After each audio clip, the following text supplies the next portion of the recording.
அஸ்ஸலாமு அலைக்கும். Hi. Last வீடியோல பார்த்துருப்பீங்க. முட்டைய வந்து உடைக்க தெரியாம உடைச்சு, அத சொதப்பி கடைசியில குழம்பா மாத்திட்டேன் ஒரு பேட்ச. சரி இந்த பேட்சாவது ஒழுங்கா உடைக்கணும்னு சொல்லிட்டு பிஸ்மி சொல்லி ஆரம்பிச்சு அல்ஹம்துலில்லாஹ் நல்லபடியா உடைச்சும் எடுத்தாச்சு. அதுக்கப்புறம் மைதா, பால், எண்ணெய்லாம் ஊத்தி நம்ம மிக்ஸ் பண்ணி எடுத்துக்கிறோம். இந்த மாரி லம்ஸ் எதுவும் இல்லாம பீட் பண்ணி எடுத்துக்கணும். அதுக்கப்புறம் எக்கோட ஒயிட்ட வந்து இந்த மாரி ஸ்டிஃப் பீக் வர வரைக்குமே பீட் பண்ணி எடுக்கணும். எனக்கு இது வந்து செய்றதுக்கு ரொம்பவே சாட்டிஸ்ஃபையிங்கா இருந்தது. விடவே மனசில்ல, பண்ணிக்கிட்டே இருக்கலாம் அப்படிங்கிற மாரி தான் இருந்தது.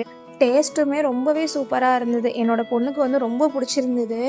பேட்டர் வந்து ஜாஸ்தி ஆயிட்டு போல. நான் டின்னுக்கு ஊத்துனது போகவே இன்னும் கொஞ்சம் இருந்தது.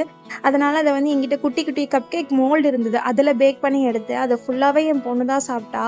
அவளுக்கு ரொம்ப புடிச்சிருந்ததும்மா, ரொம்ப சாஃப்ட்டா இருக்கு, சூப்பரா இருக்குன்னு சொல்லி விரும்பி சாப்பிட்டா. அது உடனே காலியாயிட்டு.